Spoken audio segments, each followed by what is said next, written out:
Hello മുത്തുമണീസ്, എന്തൊക്കെയുണ്ട് വിശേഷങ്ങൾ? എല്ലാവരും സുഖമായിട്ടിരിക്കുന്നല്ലോ അല്ലേ? അപ്പോൾ എന്നത്തെയും പോലെ വൈകിട്ടത്തെ പണിയൊക്കെ ആരംഭിച്ചിരിക്കുകയാണ്. അപ്പോൾ ഇന്ന് കറി ചിക്കനും ബീഫും ഒന്നും അല്ല കേട്ടോ. അപ്പോൾ ഇന്ന് സാമ്പാറാണ് ഉണ്ടാക്കുന്നത്. അതിലേക്കുള്ള തേങ്ങയാണ് കേട്ടോ വറുത്തുകൊണ്ടിരിക്കുന്നത്. തരിക്കഞ്ഞിക്കുള്ള അടുപ്പത്ത് വെച്ചിട്ടുണ്ട്. അപ്പോൾ തേങ്ങ നന്നായിട്ട് വറുത്ത് നന്നായിട്ട് മൂത്ത് വന്നാൽ മാത്രമേ കറിക്ക് നല്ലൊരു കളറുണ്ടല്ലോ, ആ ഒരു കറുപ്പ് ശരിക്ക് കിട്ടുള്ളൂ കേട്ടോ. അപ്പോൾ നല്ല റെഡിയായി വന്നിട്ടുണ്ട്. തേങ്ങയൊക്കെ ഇവിടെ വറുത്ത് നല്ല റെഡിയായി വന്നിട്ടുണ്ട് കേട്ടോ.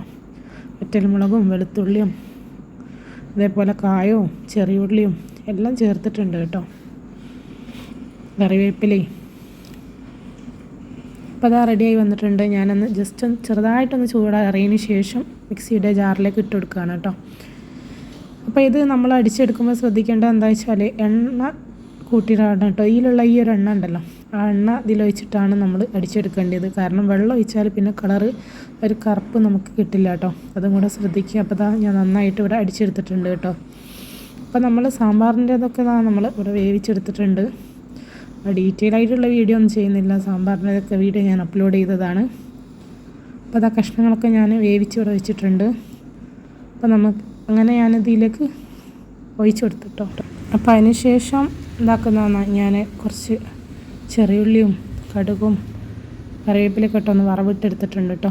നല്ല അടിപൊളി ടേസ്റ്റുള്ളൊരു സാമ്പാറാണ് കേട്ടോ. സൂപ്പർ ടേസ്റ്റ് ആയിരുന്നു കഴിക്കാൻ. അപ്പോൾ അതിന് ശേഷം ചിക്കൻ പൊരിക്കാനുണ്ടായിരുന്നു, അതൊക്കെ പൊരിച്ചെടുക്കുകയാണ്. അപ്പോൾ ഒന്ന് പത്തിരി എന്താണ് ഉണ്ടാക്കുന്നത് വെച്ചാൽ കണ്ണച്ചത്തിരി ഉണ്ടല്ലോ, നമ്മളെ കോഴിക്കോട് സ്റ്റൈൽ കണ്ണച്ചത്തിരി, അതൊക്കെ അതവിടെ പരത്തി വെച്ചിട്ടുണ്ട്. അതൊക്കെ ഒന്ന് ചുട്ടെടുക്കുക കേട്ടോ നമുക്ക്. ഞാനിപ്പോൾ ജസ്റ്റ് ഒന്ന് എണ്ണ സ്പ്രെഡ് ചെയ്തിട്ടാണിത് ചുട്ടെടുക്കുന്നത്. പിന്നെ അത് വേണമെങ്കിൽ നമുക്ക് പൂരി പോലെ പൊരിച്ചെടുക്കുകയും ചെയ്യാം കേട്ടോ. അപ്പോൾ അതാ ജസ്റ്റ് ഒന്ന് എണ്ണ ഒഴിച്ചു കൊടുത്തപ്പോൾ തന്നെ ഇതേപോലെ നന്നായിട്ട് പൊള്ളി വന്നിട്ടുണ്ട് കേട്ടോ. ഇതിൻ്റെ പ്രത്യേകത എന്താ വെച്ചാൽ ഇതേപോലെ 4 കണ്ണുണ്ടാവും കേട്ടോ. അതാണ് അതിന് ശേഷം ജസ്റ്റ് ഒന്ന് മറിച്ചിട്ട് കൊടുക്കുന്നുണ്ട്. അപ്പോൾ ഈ ഒരു പത്തിരി നല്ല ടേസ്റ്റാണ്. ചിക്കൻ കറി ആയാലും അതേപോലെ പച്ചക്കറി ആയാലും ഒക്കെ ഇതിന് നല്ല കോമ്പിനേഷനാണ് കേട്ടോ.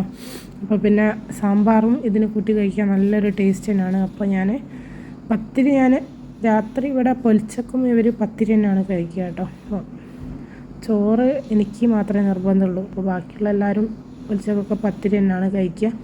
അപ്പോൾ അതിനോടുള്ള പത്തിരി കണക്കാക്കിയിട്ട് ഉണ്ടാക്കുകയാണ് കേട്ടോ ചെയ്യുക. ചുട്ട് വെക്കുകയാണ് ചെയ്യുക. അപ്പോൾ കണ്ണച്ചത്തിരിയൊക്കെ അവിടെ റെഡി ആയിക്കൊണ്ടിരിക്കുകയാണ് കേട്ടോ.